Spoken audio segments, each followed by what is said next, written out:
These are self-critic reviews on television and news. If this ain't your favorite artist, well, you're not getting the news. This is self-critic reviews. If this gonna get the recluse, so when it fits on YouTube, get the is get to do views. If you want some biased opinions, an analytic mind is worth billions. Yet he has been hiding his brilliance underneath this stifling indifference. And if you don't like his opinions, go look for like-minded civilians to whine in the comment section and slap a dislike on his videos. Welcome to Self-Critic Reviews, and today Self-Critic is gonna review Aephanemer's song, The Sovereign.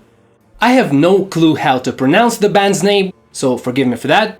And before doing research for this review, I had no idea who they were or where they were from. Not that I know this now. But yeah, the most important thing is that Aephanemer is a melodic death metal band from Toulouse. No time to lose! No time to lose. No time to lose! No, to lose, like to lose in France. No time to lose. No time to lose! No time to lose. I would say their style is similar to Euphorion, especially vocally.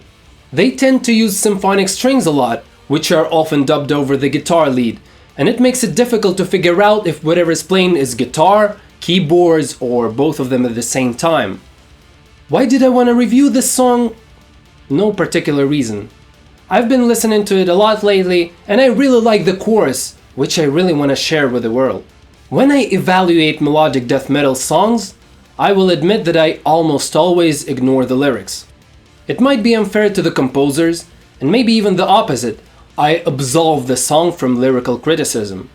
But that's how it's always been for me, and historically, understanding the lyrics didn't really impact my perception of melodeath songs one way or another. I'm not gonna deny that there are exceptions, and if somebody's interested, I'll of course make another video about one of those songs. But otherwise, let me just say that in this genre, I view vocals as an additional instrument in the lower register, to help add to the atmosphere. Vocals in these songs help more with their sound and their structure, rather than their content. And in this particular song, the vocals thankfully are good.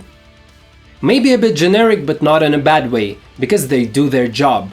So what do I listen to melodic death metal for? The answer is guitar work and melodies. Drums are helpful, but usually they don't take much away from the song if they aren't good. For example, in this track, drums are extremely poorly mixed, heavily buried behind the guitars. Is it a bad thing? Not so sure.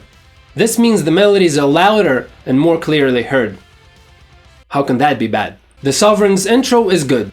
The symphonic melody is nothing special, to be honest.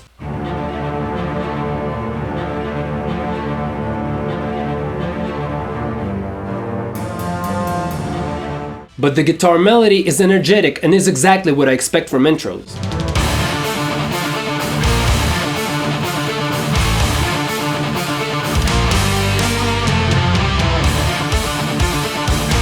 The verse is actually average. The guitar melody is not very well thought out, which makes the whole section forgettable.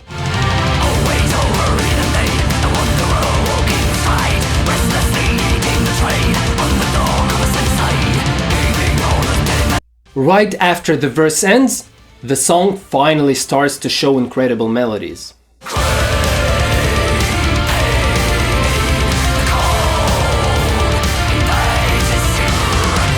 Well, in the beginning, it's just pretty nice. It's a build-up for things to come.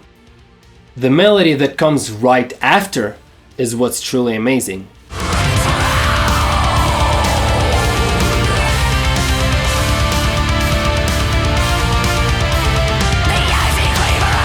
The structure reminds me of some famous old Euro pop song, but I really can't figure out which song it is, not that it matters. And it's also a shame that I cannot read notes, because there is one note in this section that I really love. So I guess let me try to show it to you. I will play the melody once again, and I will stop right after the note ends. And then I'll repeat the melody again, but not from the beginning, so that you can hear it again and understand which note I'm talking about.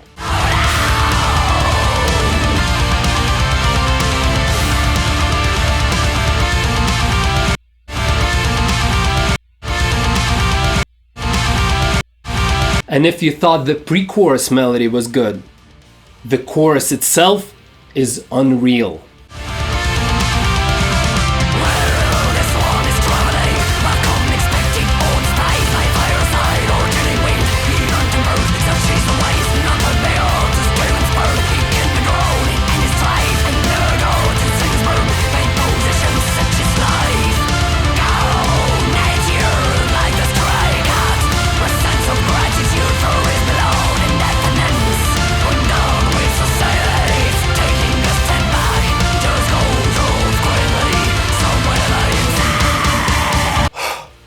Man, this melody, combined with the aggressiveness of the vocals, is perfect. I don't even care what's being said. I showed it to you on the screen, but it really makes no difference, because in this instance, no words are needed to comprehend the triumphant feeling. Then there is a transition between the chorus and the second verse, which is a somewhat tedious melody that is really nothing special.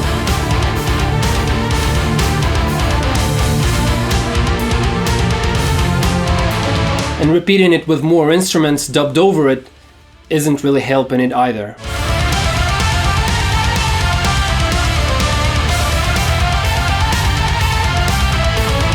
In the second verse, the melody changes to the riff from the intro, and unfortunately it doesn't really work here that well either. Maybe better than in the first half, but after this chorus, almost anything would pale in comparison.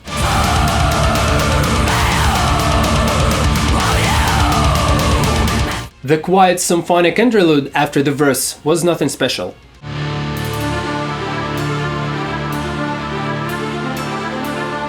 And the same can be said for the more standard MDM section that followed. When a more familiar symphonic melody of the pre-chorus started to play solo, that was really good.